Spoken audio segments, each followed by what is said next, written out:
Lakas ang ganda, Pink. Gising, huwag ka matulog, Pink. Nakapunta ka na ba sa Bohol? Kung hindi pa ay ipapasyal ka namin dahil sa video na to ay lilibot tayo sa magaganda at makasaysayang mga lugar sa probinsyang ito. Kahit nanonood ka lang ay ipaparamdam namin sa iyo na parang kasama ka rin namin dito. Handa ka na ba? Tara. Ang daming minivan eh. Ayan na naman, oh, minivan. Oh. Ayun.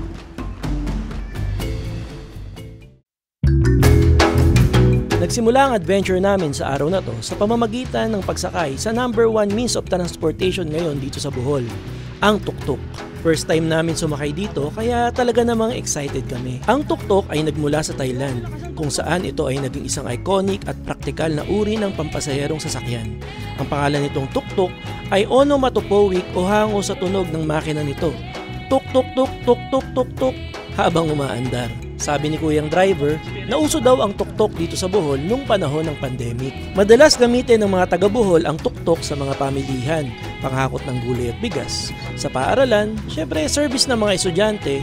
Sa turismo, may mga tuktok sa Panglao na parang mini tour bus. At sa emergency, minsan nagiging ambulansya rin, minus ang sirena.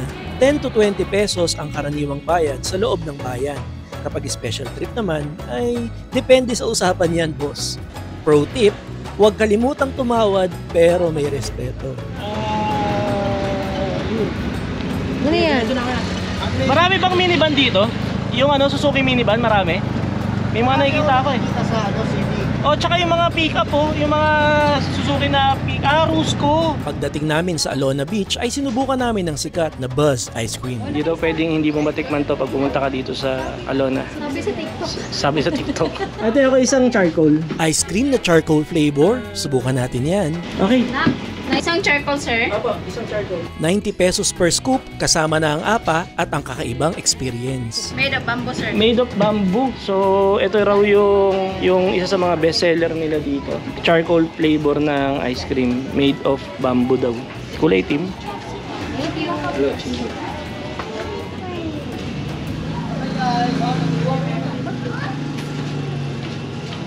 Kaya pala, sabi nila, kailangan matikman natin. Kulay itim eh, no? Ice cream na itim. In fairness, masarap. Kinahapunan ay magkakasama kaming nanood ng paglubog ng araw habang nasa tabing dagat at kinabukasan magsisimula ang totoong adventure. Solid. City tour kami ngayon, pero bago kami umalis, tignan nyo naman kung gaano kaganda yung dagat dito sa Panglao. Sheesh, grabe. Scarlet Heart, let's go! Alpine B is for beach. Yes, that's right. Sir, good morning po. Siya si Brian, ang aming driver from Seashine Travel and Tours. Isa sila sa naging dahilan kung bakit naging mas memorable at masaya ang aming Bohol adventure. Ang mga places to visit natin, number 1, Chocolate Hills, Starshear, Man-Made Forest, Baclayon Church, Blood Compact Monument, Python and Butterfly Garden, and then pupunta rin tayo sa souvenir shop. Ihanda ninyo ang mga sarili ninyo dahil simula dito, ang mga mapapanood ninyo ay magpaparamdam na parang nasa Bohol din kayo. Wala naman ako sanang planong i-content yung tungkol sa minivan dahil di ko naman in-expect na baka hindi lang ako aware na baka may builder o wala dito sa Bohol. Pero ang dami ko kasi nakikitang minivan dito na hindi ko in-expect. Ang daming minivan eh. So nakakasalubong kami ng mga ayan na naman minivan Ayun, JA64W na Samurai. Kasi nga pala, ang Bohol ay malapit sa Cebu. Tama, Sir Brian, ano? So, madali silang nakaka-order ng mga minivan from Cebu patawid dito ng Bohol dahil ang sakay sa Roro nasa 2 hours lang yata, parang ganyan. Ayan, minivan na naman, di ba? Ito, multicab 4x2 na pick up. Yan ang mas marami dito, yung mga ganyan. Sige nga, i-educate nyo nga ako, baka hindi ko lang alam. Meron ba tayong mga builder ng minivan dito sa Bohol? Kung meron, paki-comment dyan sa comment section kung may kilala kayong builder or kung kayo mismo yung builder ng minivan dito sa Bohol. Mag-usap tayo, shoutout sa inyo. Ayun na naman yun. Ito yung tinatawag na bitukan ng manok dito sa lugar nyo. Grabe Parang isaw talaga, liko ng liko eh. Yan, so ito raw yung parang tinatawag nilang bitukan ng manok dito sa... Ano ba tama? Lobok o lobok? Lobok. Lobok. Maiksi lang yung maiksi lang yung itong parang bituka ng manok na to, pero ang ganda ng lugar. Parang parang kinat yung bundok, tinapyas yung bundok sa gilid. Ito masarap sa pagta-travel eh. Hindi mo lang sa textbook makikita yung mga nakikita mo dati sa textbook lang, makikita mo ng personal ngayon. Yung isa sa masarap na experience. Dito po banda sa zipline sa cable car, liko yung floating.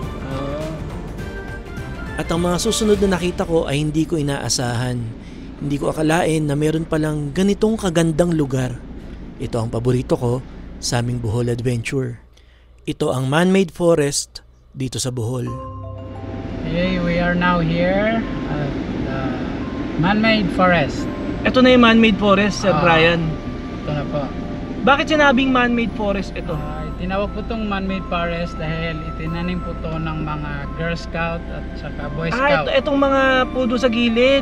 Kaya palang ganda ng pagkakapwesto. Ang purpose ng pagtanim nila rito to prevent soil erosion. Soil erosion, Kaya po itinanim po ito. Para kumapit sa yung mga ugat sa lupa, tumibay lupa. Very good. Pwede parang yung doon sa part ng may bangin, Sir Brian, parang para din mapigil yung mga pwedeng malaglag, So, ayun, ang ganda. Ay, grabe, mystical naman to. Ang ganda. Woo! Lahat po itong Ang mga ganda. punong to, mahogany tree. Mga mahogany trees to. Wow! Ay, shucks, ang ganda, Pink. Gising, huwag ka matulog, Pink. Pink, tingnan mo to. Pwede tayong hihinto rito, magpipicture kayo. Oh, grabe. Sige, pwede naman tayo huminto, sir, kung saan palagay yung pinakamagandang huminto. Wow! Woo! Ang ganda! Woo! Ang ganda! Magical! Hindi tayo pwede huminto dito, makitid. Doon tayo sa Sige. Yung maraming puno. Yan, ang ganda. Solid, ang ganda ng lugar. Woo! Grabe, breathtaking. Ang ganda ng lugar na yun. Parang parang hindi totoo. Ayan ang ganda Woo! Ami Ang ganda dito magpipicture kasi yung mga puno. Yes, ang ganda. Mga mahogany yan. Lahat. Wow! Dito tayo. Wow! Grabe! Yee! Ang ganda ng lugar na to, solid! Naglalaglagan pa yung mga mami, mga parang bulaklak Woo! Na-overwhelm ako. Ang ganda ng lugar. Kasi kami nakakita ng dito. Oo. Ang dali. Sabi, puro lang eh. Ang ganda nun, grabe yun. Aba tayo, Pink? Tignan, hindi ko alam kita ba sa video, nagbabagsakan yung mga bulaklak. Grabe, sobrang mystical ng lugar na to. Mami, ang ganda. Sobrang ganda naman ito. Scarlett, so beautiful place, so beautiful. Look at the place, so beautiful. Wow, look at the trees, Scarlett Heart, look at the trees. Do you see the trees? Yeah. Hindi ko alam kung kayang i-justify ng camera, ng video, kung gaano kaganda tong nakikita naming lugar. Pero tignan nyo, hindi kita yung langit hindi kita yung sky dahil nga puro puno. Wow, napakaganda. Andali Grabe. Bale, ito po to yung buto ng Ano po? yung bale, ito po yung niya. Yung Buto ng mahogany. Mahogany. Prutas niya, parang ganon. Mama, the car. Mami, ingat Mami, sabi niya, Mami, there's a car.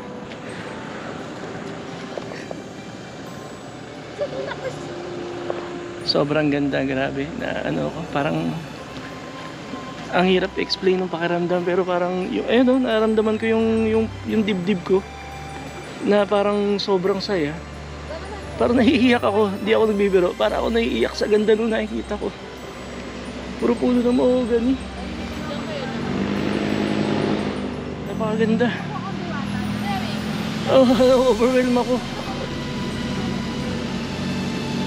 Kung may mag-comment man sa inyo na OA ako, bahala kayo. Pero sa totoo lang, na-appreciate ko talaga to. Ang ganda.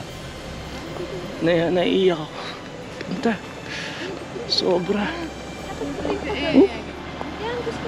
Yung mga mahogany tree na yan is bawal talagang putulin. Inutos talaga yan ng gobyerno, sabi ni Sir Brian, para syempre ma-preserve. Napakaganda nung epekto nun, Sir Brian, nung tinanim, nung naglakihan, ang ganda, no? Tas walang mga ilaw. Paano pag gabi pala? Di ang dilim, no? Yung ano, headlight ilaw lang, ng mga headlight sasakyan. So wala, pansin natin, walang mga street lights dito. Kaya nature na nature siya talaga. So pag gabi, kung dadaan ka dito sa gabi, headlight lang yung gagamitin ninyo. Kailangan kabisado mo yung mga kurba, no? Maganda rin naka-waze para nakikita mo yung kung liliko na o hindi. Sa pamunuan sa gobyerno ng Bohol, dito sa Lobok pa rin pa to, sir? Lobok, Bilar. Saludo po sa inyo dahil sa napakagandang pagpapamanatili ninyo ng napakagandang lugar. Dito, lalo dun sa man-made forest, grabe yun. Napakaganda na. Salamat mga lola sa tinanim ninyong mga mahogany tree. May dalawang hills po na makikita natin sa left side. Ngayon na. Malapit sa atin. Yan. Ayun nga, ayun, Chocolate Hills na. Yun yung unang Chocolate Hills na bumati sa atin. Ayun. Tapos, ang total ng hills lahat, 1,776. Nahahati po siya sa tatlong bayan. Sagbayan, dito, Carmen, kung saan matatagpuan yung viewing point. Tapos yung pangatlo, Sirabulyones. Ladies and gentlemen, welcome to Chocolate Hills. 200 plus daw na steps ito. Let's go! Ang bilang ng mga steps paakyat ng viewing deck ng Chocolate Hills Complex sa Carmen, Bohol ay humigit kumulang 214.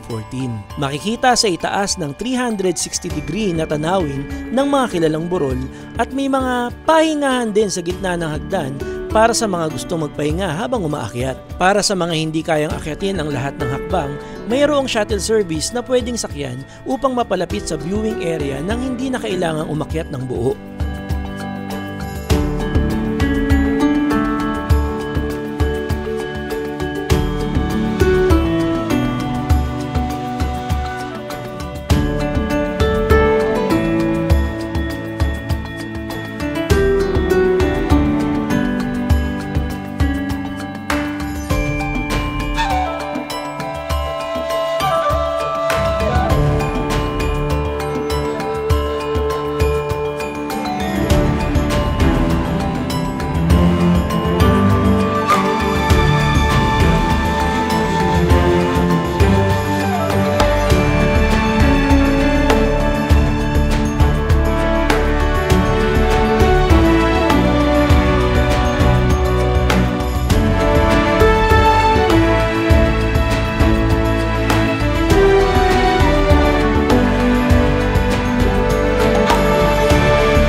Sir Brian, sobrang ganda ng view dun sa pinagdalan mo sa amin sa Chocolate Hills. Maraming salamat. Ang ganda ng lugar nyo. Ano man sabi mo? Yeah? Ano man sabi nyo dun sa Chocolate Hills? Sobrang ganda. Sobrang ganda, no? Ganda ng Bohol talaga, grabe. Napakaganda ng Bohol. Nakaka-inlove tong lugar na to. So, nakaka-inggit kayo, Sir Brian. Ganda ng lugar nyo. Maraming salamat. Pero mas lalo pa tayong iinggitin ni Sir Brian ng Seashine dahil mamaya dadali niya tayo dun sa mismong lugar talaga nila sa Lubok. Sa Lubok River, tama ba? Ayun, dun tayo magla-lunch mamaya. Pero bago yun, tingin muna tayo ng mga first time natin makikita at endemic lang dito sa Bohol. Tarsier. Let's go!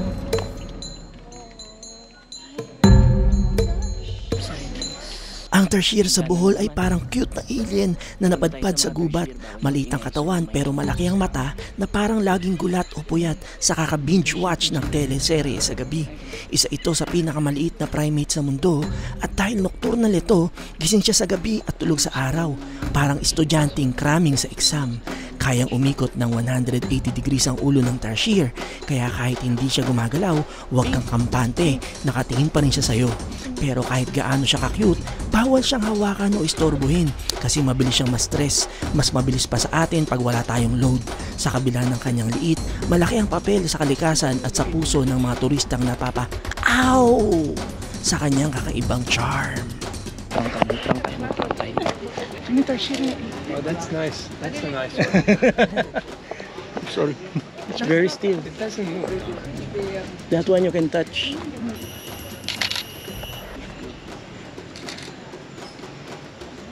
Ng tarsier, mami. Have you seen the tarsier? Nakita niya? Ito isa na to, kitang-kita siya. Nakatapat siya sa liwanag.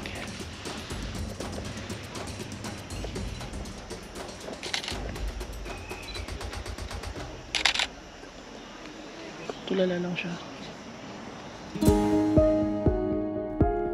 Papunta kami ngayon sa Lubok River Cruise at ang direksyon nito ay pabalik kung saan kami nanggaling. Kaya naman, madadaanan uli natin ang man-made forest. Ang Bohol Man-Made Forest ay isang kilalang atraksyon sa pagitan ng mga bayan ng Lubok at Bilar sa Bohol. Isa itong kagubatang gawa ng tao na may habang humigit kumulang 2 kilometro na binubuo ng matataas at magkakatulad na mga punong mahogani. Nagsimula ang pagtatanim ng mga punong ito noong dekada 1950 bilang bahagi ng isang reforestation project upang labanan ang matinding pagkakalbo ng kagubatan sa lugar. Sa pangunguna ng mga guro, estudyante at mga lokal na opisyal, naging matagumpay ang proyektong ito na kalaunay naging simbolo ng disiplina at malasakit sa kalikasan ng mga taga-Bohol.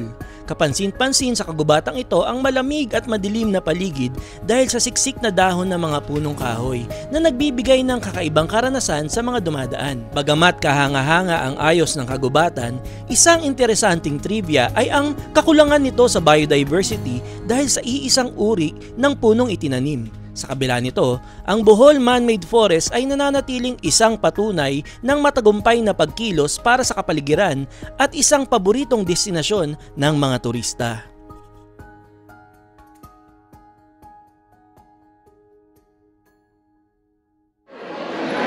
Tayo natin yung A1 para malaman yung gate namin. Anong traveler yan? Ito. Mami! Yay! Saan tayo pupunta?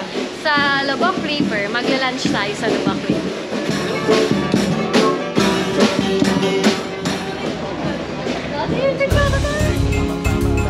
Ang Lubok River Cruise ay isa sa mga pinakasikat na activity sa Bohol na talaga namang hindi dapat palampasin ng mga turista. Sa cruise na ito, sasakay ka sa isang floating restaurant habang unti-unting binabaybay ang berde at tahimik na ilog ng Lubok. Habang kumakain ng masarap na pagkaing lokal, may kasamang live music at minsan pa'y may cultural dance performances mula sa mga lokal na residente. Isa sa mga nakakatuwang trivia tungkol dito ay ang presensya ng mga kumakaway na bata sa gilid ng ilog na tila mga official welcoming committee ng Lubok. Bukod sa masarap na pagkain at aliw na tanawin, ang Lubok River Cruise ay isang patikim sa mayamang kultura at ganda ng kalikasan ng Bohol. Isang karanasang hindi mo malilimutan.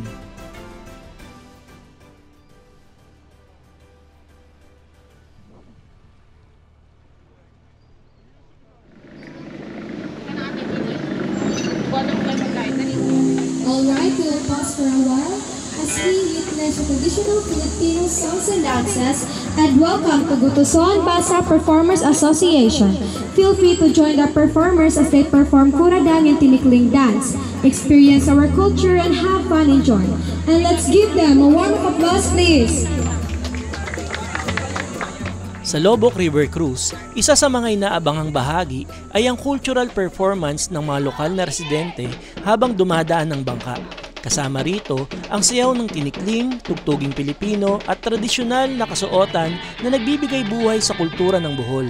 Kahit nakatayo lang sa isang maliit na bamboo stage sa gilid ng ilog, todo bigay pa rin sa ngiti at galaw ang mga performers. Parang araw-araw piyesta. Isa itong simpleng palabas na puno ng puso na nagpapaalala sa mga bisita ng yaman at sigla ng kulturang Pilipino. At ang mga sumunod na nangyari ay hindi ko talaga inaasahan. Nakipagsayaw si Mami at si Pink sa mga performers.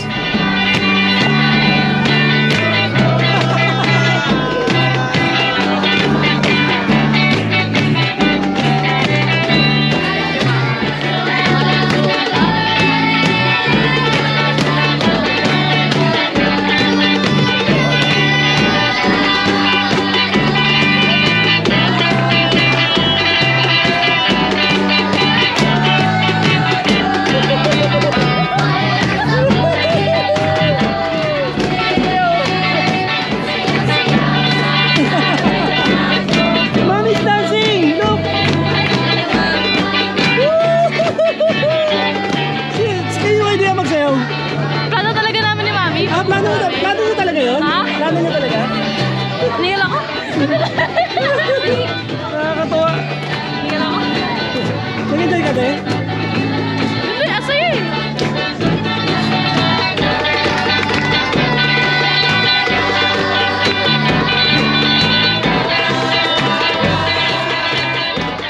Nangawan ka sa kanunay, sumatamis ng kalamay. Ang kultura ng Bohol ay isang makulay na salamin ng kasaysayan, tradisyon at likas na galing ng mga Boholano. Mula sa masiglang sayaw at awiting katutubo, gaya ng mga ipinatatanghal sa Lobok River Cruise, hanggang sa mga maksaysayang simbahan na nagpapakita ng lalim ng pananampalataya, tunay na kapuri-puri ang yaman ng kanilang kultura. Hindi rin mawawala ang pagiging magalang, masipag at maayos makitungo ng mga tao, isang likas na ugaling Pilipino na buhay sa Bohol. Sa bawat pagkain, pagdiriwang at ngiting alay ng mga taga-Bohol, dama ang pagmamalaki at pagmamahal nila sa kanilang lahi. Ang pagbisita sa Bohol ay hindi lamang isang biyahe. Ito ay isang makabuluhang paglalakbay sa puso ng kulturang Pilipino. Kanunay gibiti